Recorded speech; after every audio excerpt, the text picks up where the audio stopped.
Hey, Disturbing listeners, a few of you have been asking me to watch the new Billie Eilish documentary on Apple TV Plus, and I thought I would watch it and react to it. Let's see if anything of interest comes out of my face. My name is Dr. Kirk Honda. I'm a therapist and a professor. Let's watch. Are you guys okay? Hey, you guys need to be fucking okay, because y'all are the reason I'm okay, okay?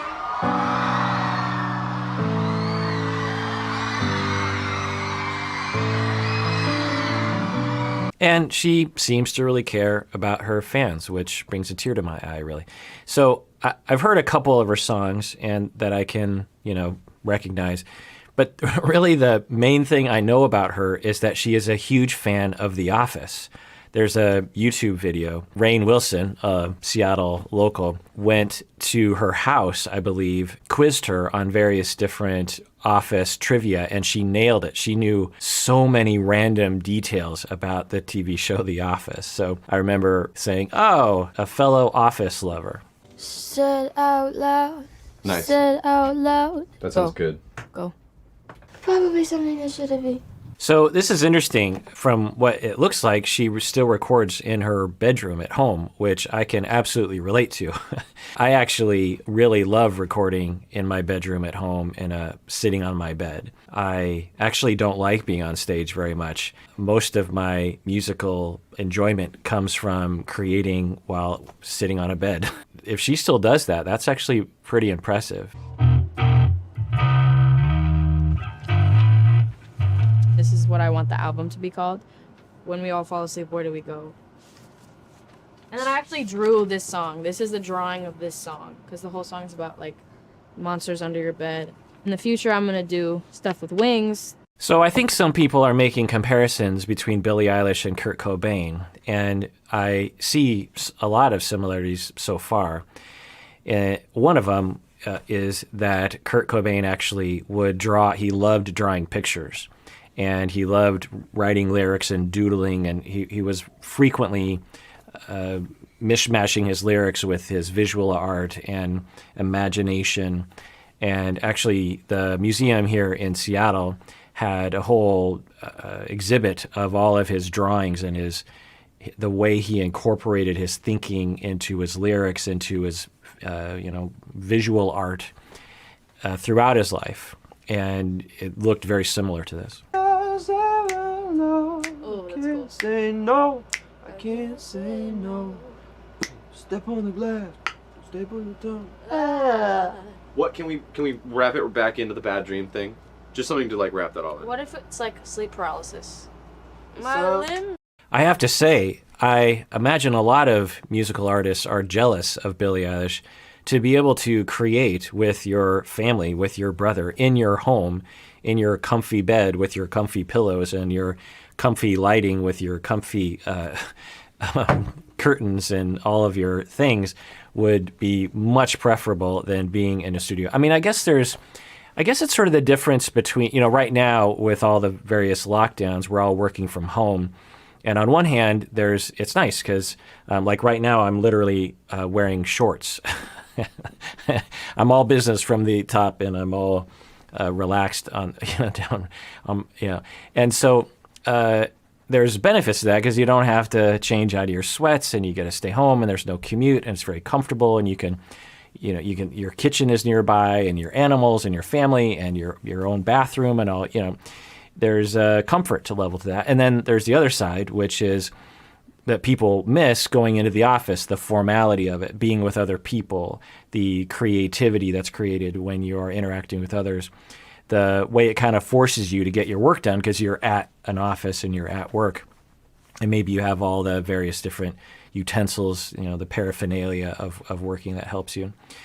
But I've recorded in studios as well. I've been in bands where we would actually go into this studio, and that was always the ideal. It's like, oh my God, we're going into this studio, and we're going to record. And I have to say, I've recorded a lot at home because I've spent a lot of time figuring out how to record at home and how to get somewhat good at that. And I'll tell you that you get different results in the studio. Usually they have better equipment and they have more know-how with how to make everything go. But you also are on the clock, and you gotta you got to record fast because every hour it's, hundreds or thousands of dollars. Whereas when you're at home, you can take your time, and there's pros and cons to that. But I'm guessing that Billie Eilish is the sort of person that really prefers this because obviously she has enough money where she could rent, studio time. But to be at home, you're probably freer to create, especially with, it seems, the way that they're creating, which is much more on the fly. Like they don't write the song and then go into the studio and record it. They are creating the song as they are recording it, which is a really wonderful way to create because you can have it in your head, but it's another thing to actually record it and go, well, that doesn't really sound like the way I thought it would, and then you can kind of tweak it and change it. And you're not wasting a bunch of money and time. And if it's just your brother who is also it seems like he's a songwriter as well, there's no pressure, there's no other people that are bugging you. So I'm guessing that it really helps her to have better mental health. That's like in the middle. So I wanted to start with nothing in the background. Give her a gold With nothing in the background. So does she still live in her childhood home even though she has millions and millions of dollars? If that's true, that is incredibly quaint. But then I immediately start thinking, what about the security? Usually when you think about when people get rich and famous, they buy one of those houses in the hills, of Los Angeles, and there's walls around and cameras and security. But aside from security, I find that to just be delightful. Does she still live with her parents and her brother? I think that's actually, I remember when I saw that video with Rainn Wilson, I think Rainn Wilson went to her house. And I remember in the video thinking, that house doesn't look like a billionaire's house. It just looks like a regular suburban house. Except except the white psych and the And again, I don't know what timeline this is, but I think this is now or recently. And the father is picking up the dog's poop just like every other person, aside from, because you think rich people, they probably pay a butler just to pick up the poop all day. You're a fucking trooper for agreeing to this. It's my idea. Some things can't be unseen. Is that one yours or mine? I can't. Push. This makes my Tourette's insane. I say we just go for it. This is like in my eye where my Tourette's live. This one's mine. Okay, she just says that this makes her Tourette's insane. I think that's what she said. Does she suffer from Tourette's or a tic disorder? Or is she just saying that like the way people will say, oh my God, I'm so OCD when they don't actually suffer from OCD? Let's find out. No pressure. Oh, yeah, of There's no course. pressure. There really is no pressure. All I'm saying is if we want to put anything out, we should just finish whatever that is. If that's Crown, we'll put that out. If we want, do you hear that at all? Yeah. I'm saying if we focus on something, we can finish it as opposed to like doing a little bit of it and then jumping to that. Okay, so she mentioned earlier that the tubes in the eyes for her video were triggering her Tourette's, I think. I don't know the exact words she was saying, and I was wondering, does she actually suffer from Tourette's or is it just a exaggerated term that she's using? And I'm starting to see some signs. I don't know. I'd have to ask her, or maybe she'll talk about it. But she just exhibited what looked to be a tic. Tourette's, people will associate Tourette's with swearing uncontrollably. And certainly that can be a presentation of Tourette's, but more commonly it is through physical tics and sometimes a verbal or vocal tic as well, meaning that there's an uncontrollable urge to do a certain facial or head movement, like this, or like coughing, some people go, or some people will blink. They'll have this uncontrollable urge to do it. And all of us have this, right? We have an itch, like think about you have an itch on your shoulder and you're in a meeting and you're not supposed to itch it, or you're in a wedding, for example, and you've got an itch like on your backside and you're like, it's not the time, I'm on stage, I'm in a church, I can't itch my backside right now. What do I do? But the itch, it just builds and it builds and it builds, and all you can think about is itching that thing, and you're just like, oh my God. And then you finally just itch it, you're like, oh, it feels so bad. That's analogous, it's not the same as a tic, but it's if you haven't had a tic, that can give you an idea of what it is like to have a tic or Tourette's. It is intense, the feeling of just like, I've got to do it. And it's all of your brain is oriented on that. And so she just exhibited what looks to me possibly, again, I don't know, and I'll rewind it. She does a thing like this, and that's really common for people with Tourette's. Often it's with the face or the eyes. Sometimes it's with the hands or the shoulders or something. So let's rewind that. Put that out if we want. Do you hear that at all? Yeah. I'm saying if we focus on something, we can finish it as opposed to like doing a little bit of it. So if you see that, now if people didn't know, and I don't know if she has Tourette's, but if she does, and they didn't know that she had a tic, then what it kind of looks like is she's like she's rolling her eyes. Like she's like, oh, here we go again. And so it would be important that people around her understand if she does have a tic. Sounds great. Sounds pretty horrible. It's pretty bad. I hate that we have to have this album done by December. The day before my birthday. I hate that. We have to have it mastered the day before your birthday. We'll have it done weeks before that. No, we won't. Yeah. No, we won't. We said we'd have it done before the tour. Well, we have a deadline now, and we have an album release, so we'll have it done. From the looks of it, they bring their recording equipment with them, which is pretty minimal. And I actually use similar software and equipment, and so I can attest to you can actually record with pretty minimal equipment. A lot of people think you need that huge mixing board. That's what people, when people would come into my recording studio, they were like, where's the big mixing board? And, you don't need that. I won't go into the details, but it looks like they're actually recording on the road in a hotel room while they are touring, which certainly makes it perhaps easier to record your album, but it also can create a situation where you're constantly working and never able to relax. And it looks like Billie Eilish is in a bad mood. And she's also saying, she's doing her vocal performance, and I think that's her brother, right, is saying, oh, that sounds good. And she's like, it sounds like crap. I've been there before. I mean, I don't know if anything I do isn't crap really, but there are times when I feel like it's more crap than other times. And you just go, I can't seem to do, if you're a writer or a painter, you might be able to relate to that too. Whenever you're creating something, you just go into these times where you're just like, everything I do is crap. How do I even call myself an artist? Everything is just, why? I should just give up. And I think Billie is in that state right now. But we won't have it done if we don't do it, so that's why we're doing it. But it sounds bad. And I sound horrible, and I can't sound good because I'm not good. You're very good. No, Yeah, I mean, she's saying exactly the thing. And in fact, some of know, on the podcast, Umberto and I have collaborated a lot. We've been in bands together, recorded a lot.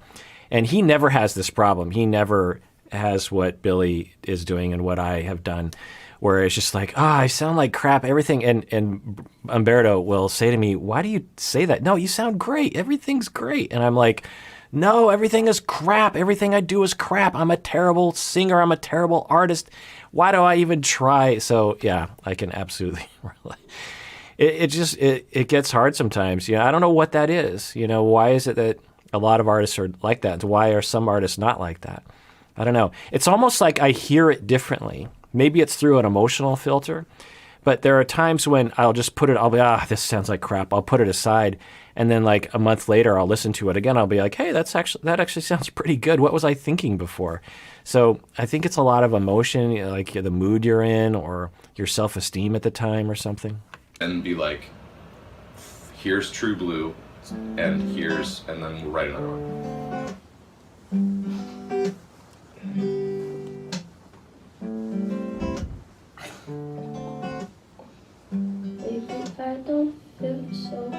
So I think the reason why she has the towel over her head is for sound reasons. And I've been wondering about this the whole time, that when, like right now, when I'm recording this podcast, I have sound treatment on all of the floors and ceilings and walls so that there's not an echo. And when you record, especially the kind of vocals that she sings, which are very quiet and very close to the microphone, it's very intimate in your ear, you need to have you can't have a lot of reverb on it, and you can't have room reverb. And if they're recording in a hotel room, then they need to use this technique. It cuts down on the reverb. Anyone can relate. Oh, I don't like that. Okay, and you're telling me that we should write I'm not songs that saying everyone can relate. No, I'm not saying that. Did he come in here and belittle my idea of a song that I wrote? That he was trying to turn into something else because it's not for everyone. Is that what happened? Well, I didn't hear it that way. I like singing songs. So I will say that the family, I think it's the family, right? They don't help me out when on this documentary. They don't have those little titles like Billie Eilish's brother. I'm 99% that's the brother and the parents, and they all still live in the house that she grew up in because they have the I didn't show it, but the measurements on the door jamb, where you say, oh, Billie is now 4 feet high, and that kind of thing. And 4 feet high, 4 feet tall. And so I will say that they are talking about something that is conflictual, but they're all getting along pretty well. Billie is being pressured by Phineas, the brother, to write an accessible song, which is essentially a pop song, because the label wants a pop song because they want to sell lots of records and they want lots of money. And the label doesn't care if the artist is happy. The label doesn't care if the song is any good or will stand the test of time. What the label wants is money because they're a capitalistic system, and that's their job. And it's the artist's job to figure out how they want to fit into that. And it looks like Billie, she does not want to just write a bunch of pop songs. She wants to write songs that are from her heart and are not fake and don't necessarily appeal to everyone. She wants to appeal to the kinds of people I think that think the way she does or that feel life the way she does. And those sorts of people aren't the typical person. And if she were a pop artist, she would want to be like, I don't know, Taylor Swift or something and just write songs that are... Is Taylor Swift appealing and accessible? I would imagine so. Anyway, point is that she doesn't want to be that, but the family is saying, you might want to think about that because the label wants you to do that, or at least Phineas wants to do that. And they're being nice to each other, and that's a good sign. And what that, the thing I'm always looking for is how do family systems or relational systems discuss conflict? Do they overreact? Do they subdue? Do they submit to other people too quickly?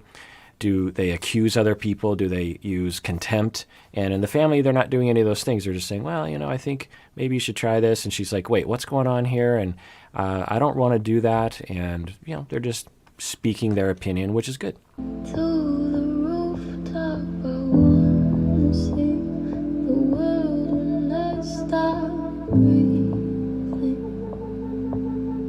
turning blue. You're gonna go that dark with this song? The mom pops in and says, are you really going to write a song that is that dark? Which I have to say, I've experienced that myself. Particularly when I was younger, I'd be writing some really dark song, and some family member, my parents, I remember my uncle one time, he came to me and he said, why do all of your songs have to be so sad and angry? Life is happy. Can't you write a happy song? And I was like, I grew up on Depeche Mode and The Cure. I don't know if I can ever write a happy song. Do you feel okay about a song like that? You don't worry about that? I feel like it's something I want to have said.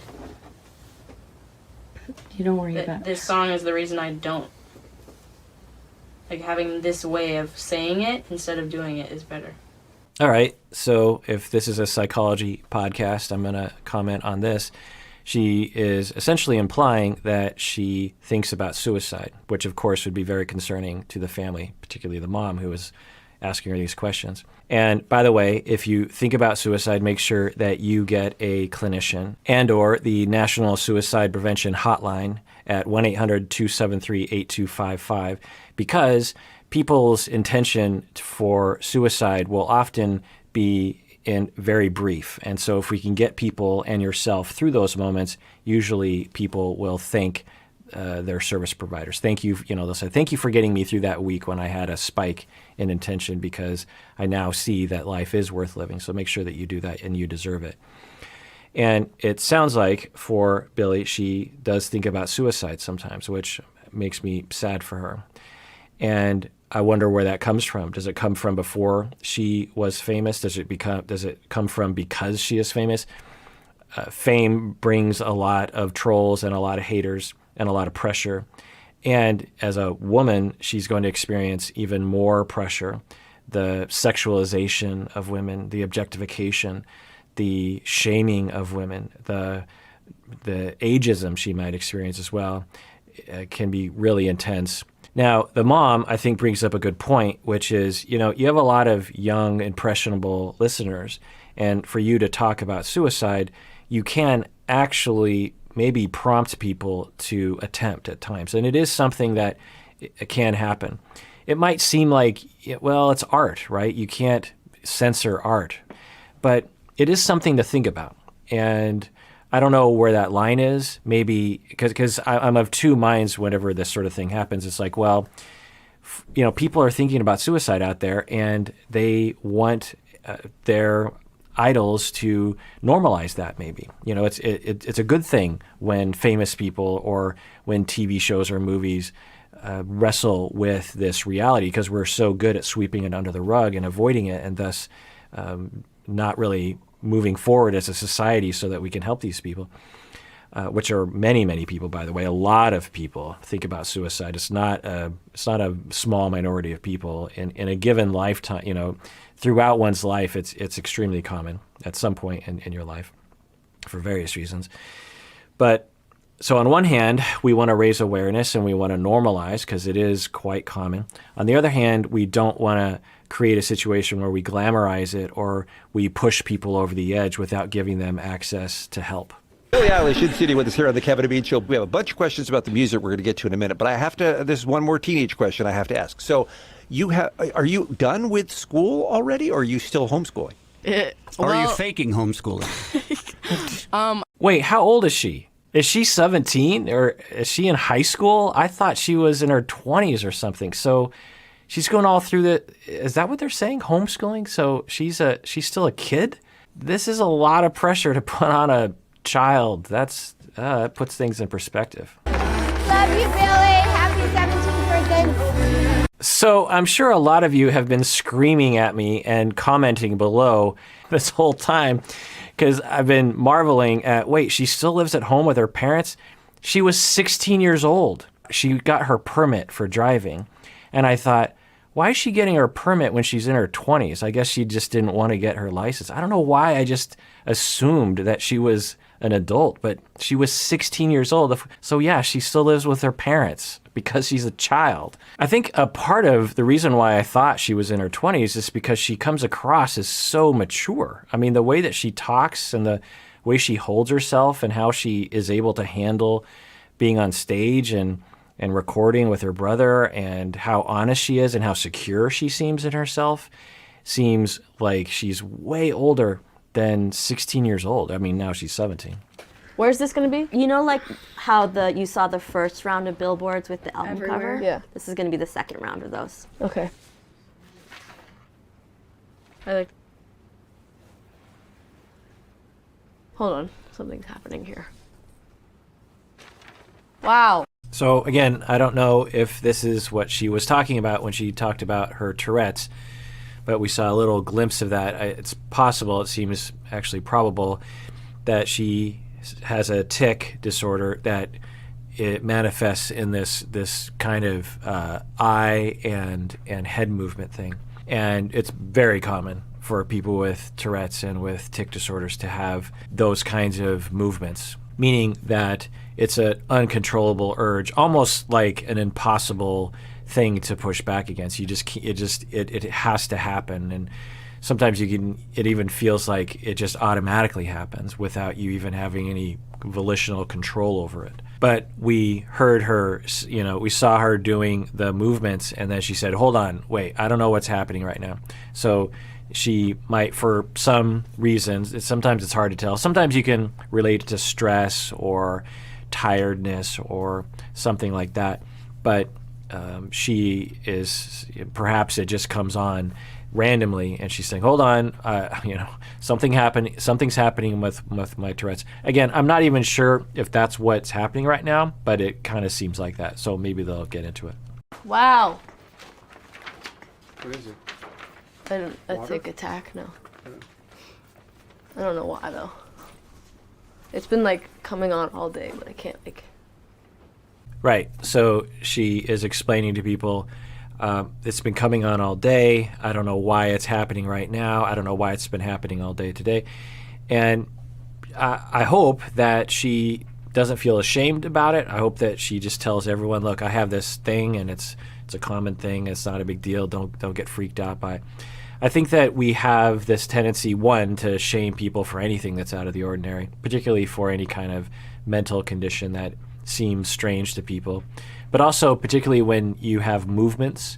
And good to Billie Eilish for allowing this. I assume that she had a lot of control over what was included in the documentary, and she is, and I'm guessing she raises awareness in a variety of ways outside of this documentary. But good on her for just saying, look, this is what it looks like. This is me. It's not a big deal. We don't have to be afraid of it. Let it go. So good on her for raising awareness. Yeah. Mom, do you have the essential oils? Yes. Put it on your pulses too so you can... Okay. So she is asking for her mom for the essential oils. I don't know which oils. Perhaps that seems to help her, and so she's trying to breathe it in, and maybe that'll help her. Yeah, those are in some water. Everything while it's folded is Stop! Okay.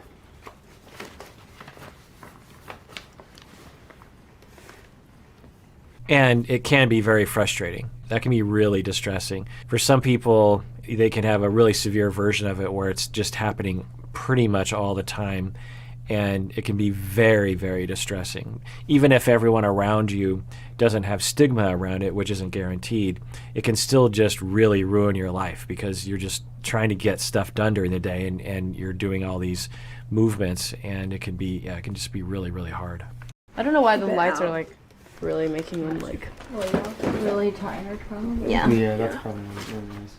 Okay, so the mom is involved, which is great, and the mom is saying, yeah, it's probably because you're tired, which was what I was saying earlier, is fatigue and stress and being tired can sometimes bring it on. I've done some crazy shit because of my Tourette's. I fucking broke a glass once in my mouth because of him. Because I have this one where I'll bite down on something. Like if I have something, I'll just go really hard. Just because my brain is like, do it. Okay, so it sounds like we're getting confirmation that she does suffer from Tourette's and has been diagnosed or knows that she suffers from it, and she's describing more of her tics that she has. One is that when something's in her mouth, she wants to, chomp down on it almost against her will. It's painful to miss people, and so our brains come up with coping strategies for it. Why can't we just miss people, though? Why do we have to cope? Why can't we just let it happen? Because it hurts. So? Painful. Let it hurt. I love that. I say that all the time. People will ask me in the Q&As on YouTube or emails, or I guess even clients, and I guess students as well. They'll say, how do I cope with this? How do I cope with it? I think commonly what we are meaning when we're asking that question, how do I cope with this, is how do I get rid of it? How do I get over it? How do I let go of these feelings? And it's actually inhuman to try, and it's impossible. It's an impossible task. It's not going to work. When you have an emotion, you can't just be like, I don't want to feel that right now. It doesn't work. You might trick yourself and deny that you're feeling it, but you're still feeling it. And so she just said, why can't we just miss people? Why do we have to cope with that? Why do we have to get rid of it? It's wise. Literally can't have a bad moment. Where did you see that comment? It's like one person commented on a picture I posted. Not even like a fan account or anything, just a random person. You were rude apparently you were rude at the meet and greet. My friend was there and they said you were rude. So I have a very, very, very small amount of fame on YouTube, and I can relate to her, and I can't imagine what she goes through. I mean, for her, it's a million times worse.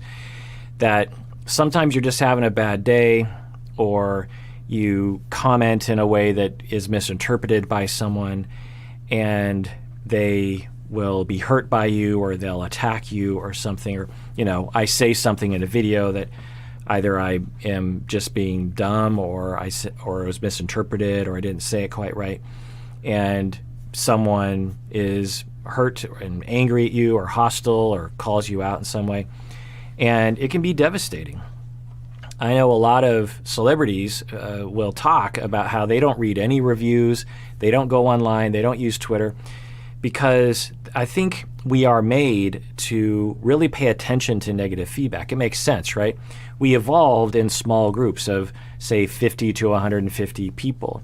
And when one person said, hey, I don't like it when you take my food, or I don't like it when you don't contribute to the tribe, and somehow this is 100,000 years ago, then we evolved to really pay attention to that because we want to have harmony with our tribe. It's very important that we work together and that we are accepted by the tribe, because our survival as a gene pool depends on it. And if you get rejected by the tribe, then you are literally left out to die in the wilderness and in the cold and without food and water, and maybe even killed by a predator. So we evolved, I think, pretty clearly a very strong mechanism to laser focus in on negative feedback. But when you are a celebrity and you have a lot of people paying attention to you, the thing I like to say is, imagine if 1 in 10,000 people really knows how to be negative towards you, and they really know how to make you feel like crap.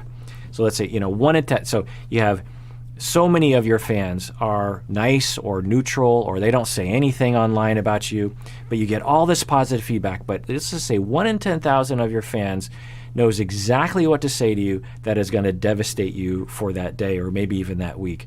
Well, if you're like me, then you have 5 people that really know how to make you happy. But that's 1 in 10,000, very rare individual. Like me, if you're like Billie Eilish, you literally have thousands of people. Now you have millions of people that love you, but you have thousands of people who really know what to say to devastate you for whatever reason. Maybe they're disturbed, maybe they are a troll, maybe they just have some bone to pick, who knows.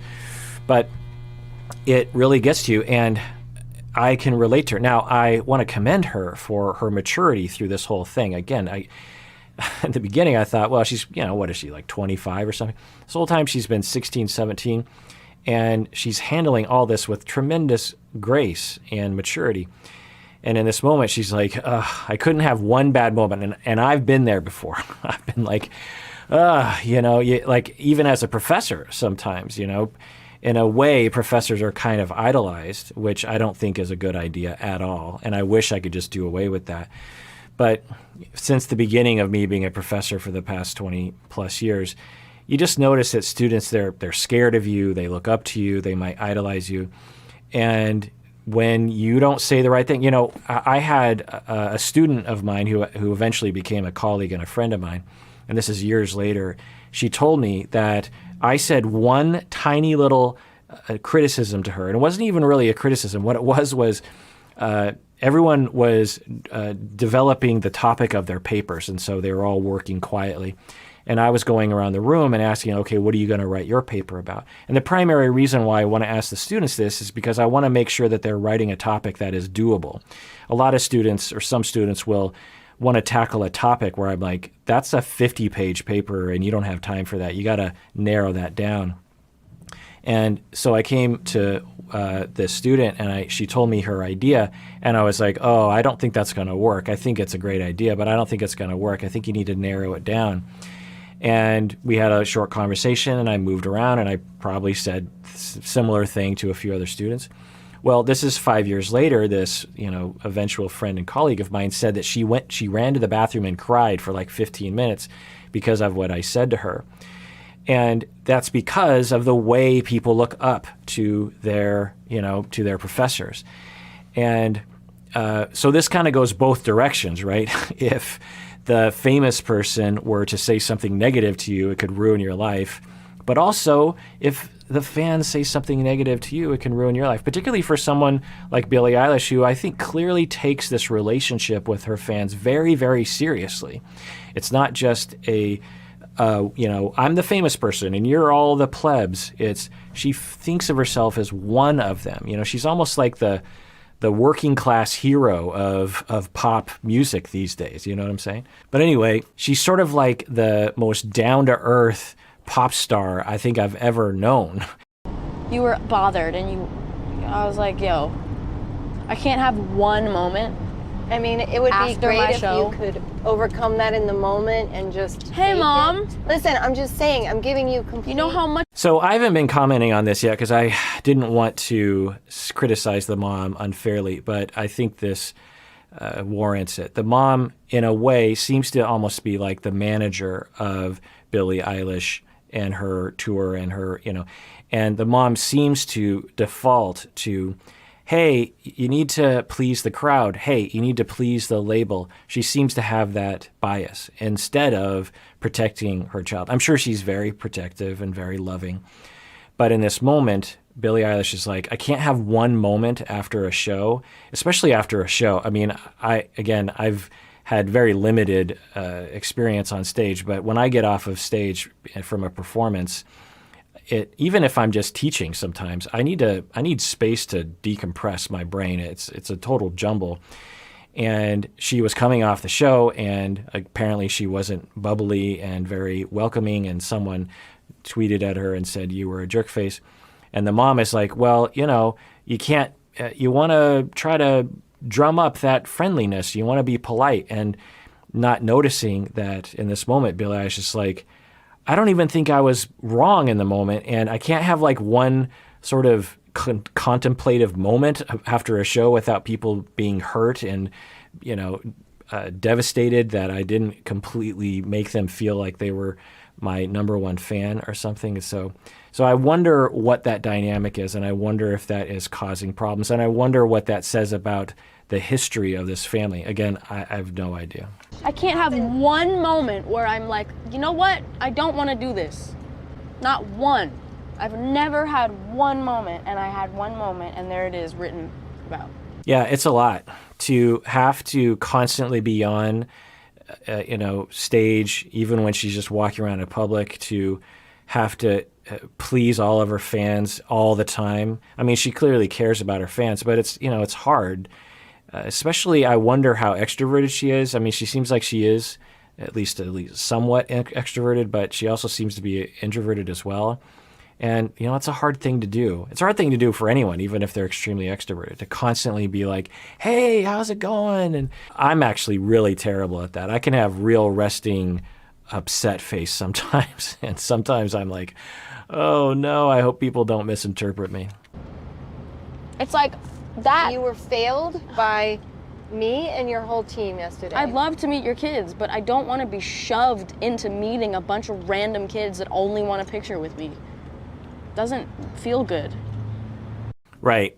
So that, I don't know what that's like, but I could imagine that not feeling good. Is that it's one thing to be like, oh, Billie Eilish, I love your music. Thank you so much. It's another thing to be like, come here, I want a selfie with you because I want to post on Instagram that I was with you. It's sort of a narcissistic, self-centered way of like, you're just a tool, Billie Eilish, in my clout getting. I need you to come here, and it can feel not great, and I could absolutely see that. Places, and I had Band-Aids hidden in a little corner of my room, and I always had Band-Aids on my wrists. I was literally locking myself in the bathroom and making myself bleed because I thought I deserved it,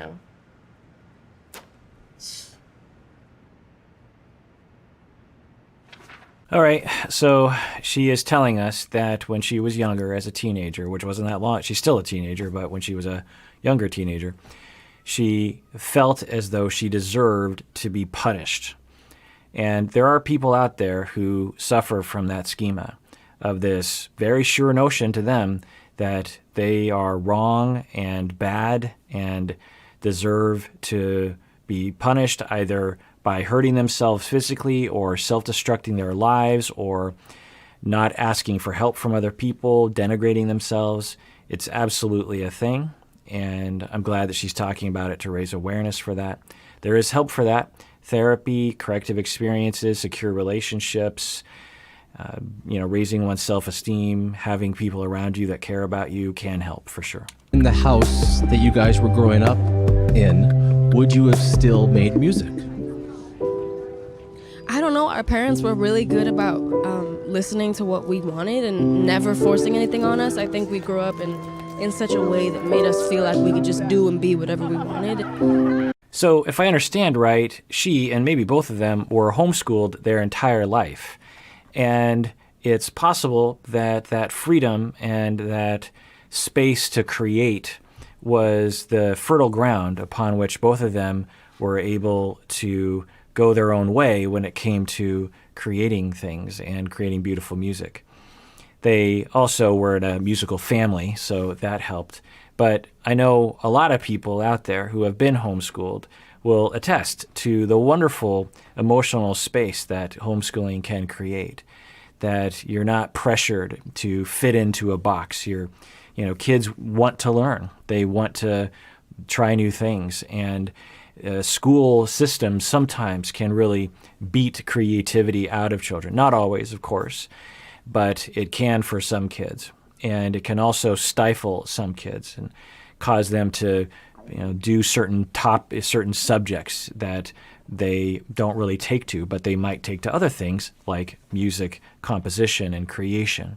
That, if she were taking all the regular classes, maybe she wouldn't have had the space to explore her artistry. All right, well, that does it for that episode of Psychology in Seattle, in which I reacted to the Billie Eilish documentary. It was a really wonderful documentary, a good chance to get to know her personality, and her music. And everyone out there, please take care of yourself because you deserve it. You really, really do.